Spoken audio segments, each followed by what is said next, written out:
Assalamualaikum warahmatullahi ta'ala wabarakatuh. Anda bersama saya Runuddin Zainur. Saya Tamir Khamsani. Anda sedang menonton dan mendengar rancangan Kisah Ruqyah SG. Alhamdulillah, sekali lagi dalam episod kali ini ada segmen kongsi kisah, iaitu kisah-kisah yang telah submitted daripada anda, para pendengar dan para penonton KRSG, dan kita ceritakan untuk dijadikan pengajaran untuk anda semua. Ya, Ustaz Tam, apa hal pula? Kenapa sihal dia macam lain? Sihat. Apa khabar, sihat? Alhamdulillah, so far okay, InsyaAllah. Kongsi kisah pada hari ini ada kena-mengena dengan tenaga batin. Jadi again, kita kasih disclaimer kita hanya memberikan pandangan. Jika anda tidak setuju dengan pandangan kami, let's agree to disagree, dan kita menghormati pandangan satu sama lain. Daripada pihak kami, kita memberikan pandangan sahaja, dan kita bukan kata orang tu mengkritik sebarang ataupun orang-orang lah yang mungkin mengamalkan perkara ini. Bukan kita mengkritik peribadi mereka atau personality mereka, hanya memberikan pandangan mengenai amalan ini sahaja. Okay? That being said, saya jujur dengan penonton dan pendengar KRSG, Kisah Ruqyah SG, saya pernah mengamalkan ilmu batin dan saya pernah merasakan apa yang dirasakan. Astagfirullahalazim. Sabar dengar dulu. Jadi mungkin boleh refer to Saru, boleh cakap tentang saya dan kita tak cakap pasal orang lain. Yalah. Saya sebagai pengamal dan saya sudah tinggalkan, Alhamdulillah, dan pastinya kita bertaubat dengan taubatan nasuha. Jadi sebagai orang yang pernah mengamalkan, mungkin tidak sama caranya, tetapi lebih kurang sama, dan meninggalkannya adalah jalan yang lebih baik untuk saya.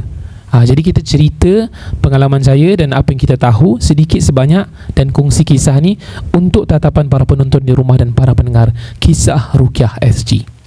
Sebelum kita mulakan dengan kongsi kisah, nak share sikit lah. Ada satu rawatan baru-baru ni dah diberi keizinan untuk share, tapi tak boleh hilang siapa atau di tempat mana lah. So tengah rawa baca ayat Ruqyah, baca. So seperti kelihatan ada seperti kerasukan, tapi bila kita lihat tak adalah ni kira mungkin terikut-ikutkan perasaan ataupun terikut dengan bisikan syaitan supaya bertindak begini begitu. Kerana kalau adanya rasukan jin tu ada tanda-tanda yang kita lihat, dan mungkin berdasarkan pengalaman kita nampak macam rasukan jin ni.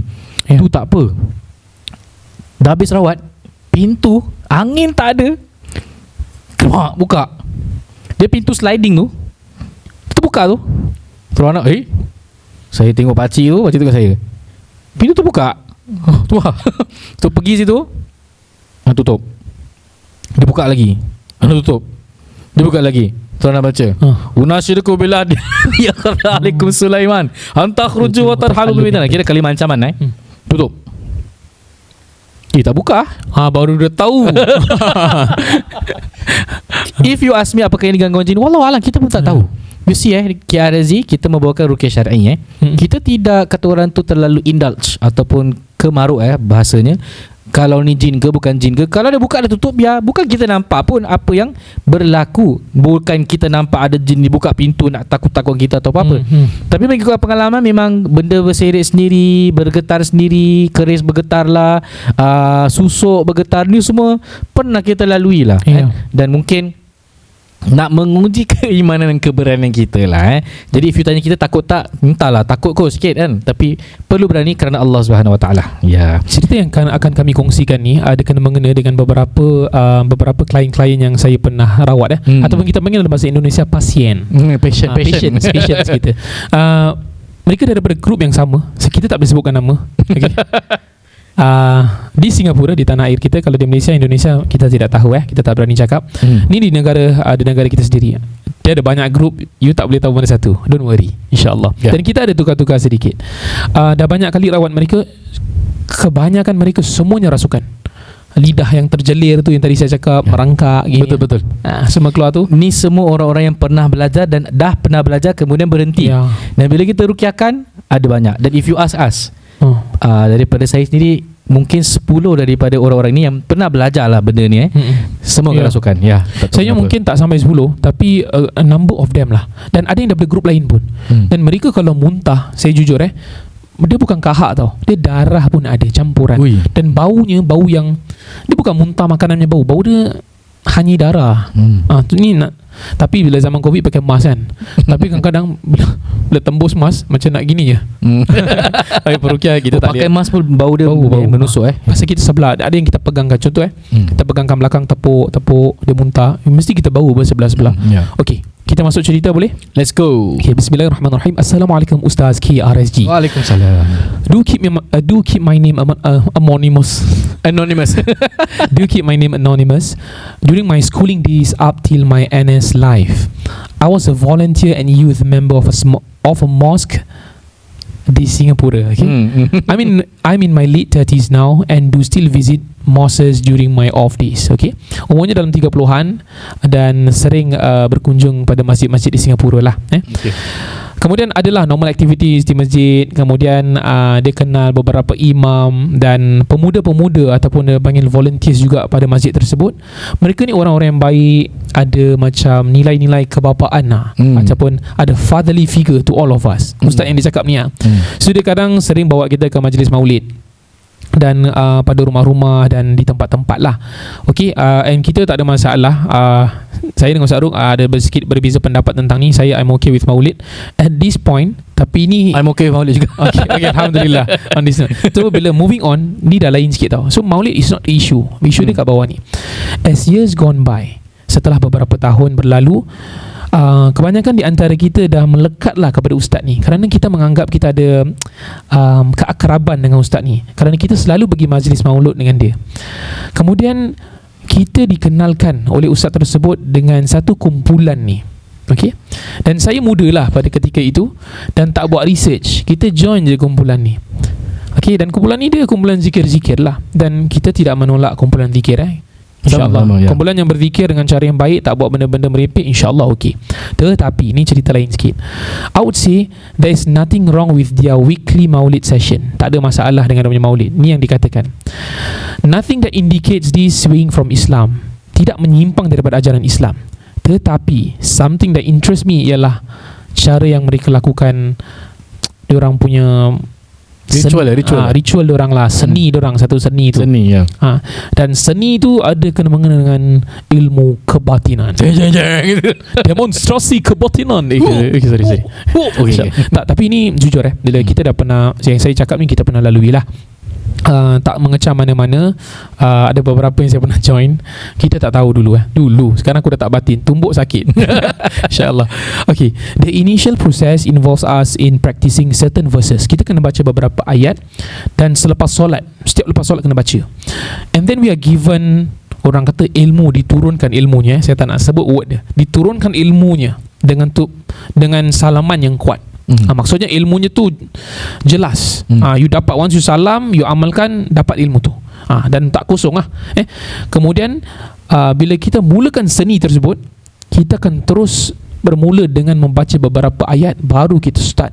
Ada pendinding dan kita akan mula buka. Dia gerak sendiri lah. Yeah. Oi.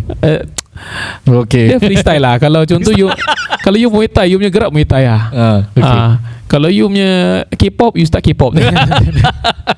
Tak lah. Tapi jujur, so macam-macam style. Bila saya nampak orang buat batin tu different. Ada yang boxer.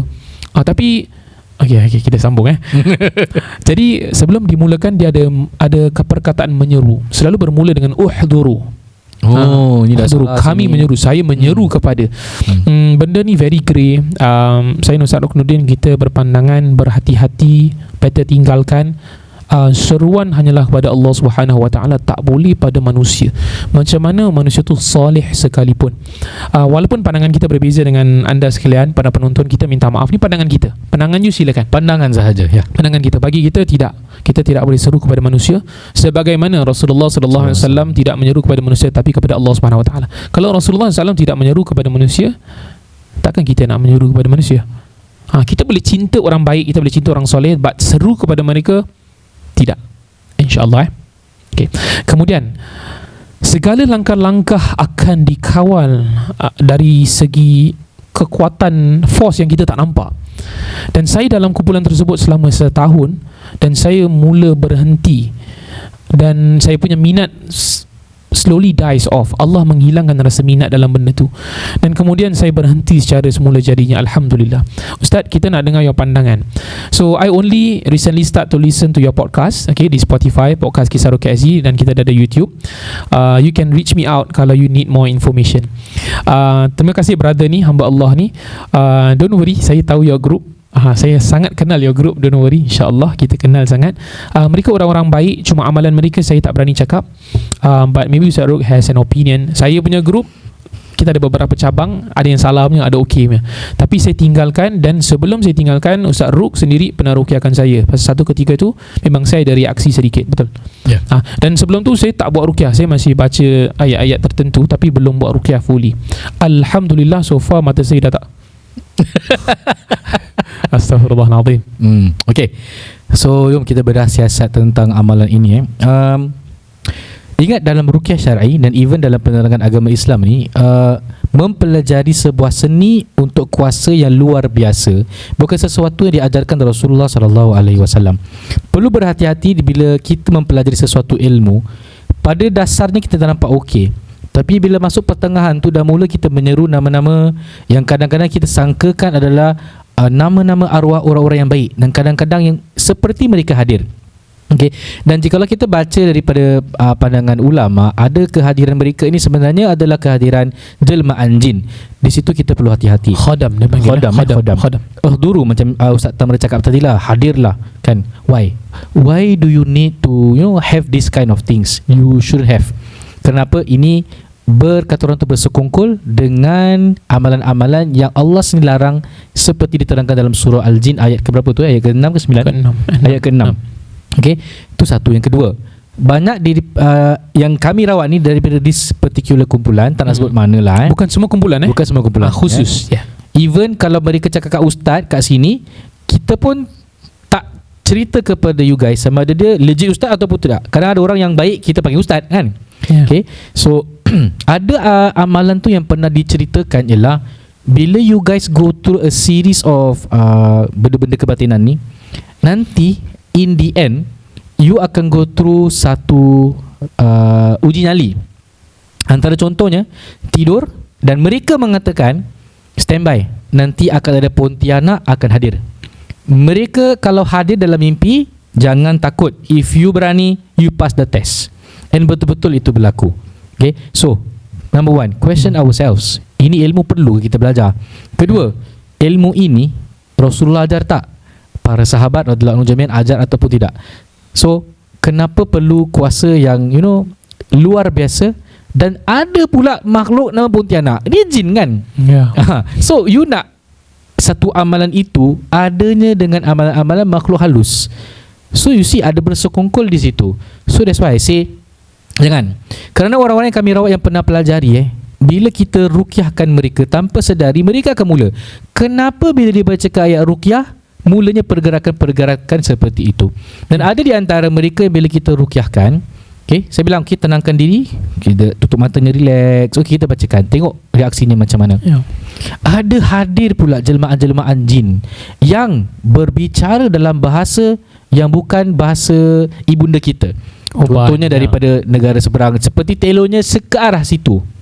Dan bila kita kadang ada perbicara, kita bicaralah, dan kenapa engkau ganggu dia?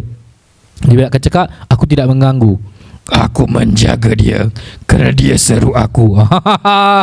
Itu time ruqyah suara je memang gitu. Memang garau lah suaranya kan.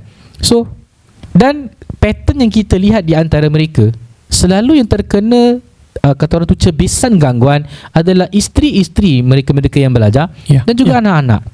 Dan secara tidak langsung seperti diterangkan pada pertemuan lepas, seakan-akan you dah mula generasi baru dampingan. Dan dampingan ni selalunya dia tak akan keluar macam gitu je. Bila dia akan bersama dengan awak, dia akan bersama dengan ahli keluarga awak. Dan selalunya bila kita tengok anak-anak kecil dah mula pada usia 2 tahun 3 tahun dah nampak, Mami who's that? There's a monster. Where monster? There outside, got white baju and long hair. Kita pula pernah belajar pula bila tengok ini sidik dia yang dulu kacau aku type uji nyali ni kan, dia dah mula muncul terhadap anak-anak kita. You see, ilmu ini grey area. Kami berpandangan, again, kalau kamu mempunyai pandangan yang berbeza, kami menghormati. Kami tidak setuju dengan pelajaran seperti ini. Okay? Dan kita lihat daripada negara kita ada kenyataan-kenyataan ajaran-ajaran yang sesat. Bukan saya cakap belajar gitu je sesat, tidak. I didn't give that kind of statement. Dan ada di antara ajaran-ajaran yang sesat ini, ada unsur-unsur yang bercanggah. Dan yang lebih seram lagi, dia bukan seram pasal hantu tau. Lebih seram lagi apabila guru itu mengatakan ajaran yang menyimpang ini sebenarnya betul. Antara contoh, you dah sampai that level dah tak payah solat. Itu paling Rasulullah pun solat sampai kaki bengkak. Ya. Ahli syurga tu. Engkau siapa pula nak mengalahkan Rasulullah sallallahu alaihi wasallam. Okay. So I think sekadar itu sahaja perbincangan kita pada hari ini. Ustaz Tam, you have anything to add? Disclaimer, saya banyak cerita tadi tu pasal saya punya pengalaman. Dan saya pernah join beberapa kumpulan. Ada yang memang terang-terang salah. You tak payah cakap you tak betul lah Ustaz Tam. Ni saya punya pandangan. Maksudnya saya lalui benda ni. Dan saya tahu efek terhadap diri saya. Bila saya buat ruqyah ni pasal sebab apa? Kita pun pernah kena. Jadi kita belajar daripada kesilapan. Kita sekarang cuba bantu orang sebaik mungkin. Dan mungkin cara jalan kita cari rezeki jugalah, insyaAllah. Kita minta maaf kalau ada yang tersinggung. Tapi kita harap kalau let's say you sedar, maka bertaubatlah kepada Allah SWT. Penting bila kita meninggal, kita jumpa Allah. Kita tak nak nanti Allah tanya kita, kenapa kau syirik? You nak jawab apa? Kalau kita jawab dalam peperiksaan pun kita gagal, kita masih ada salah-salah. Salah di dunia tak apa peperiksaan. Kalau kita salah, bila Allah tanya kita soalan, maka malaikat akan hadir untuk menjadi saksi dan kita akan kena azab. Kita tak nak gagal dalam persoalan yang Allah akan tanyakan.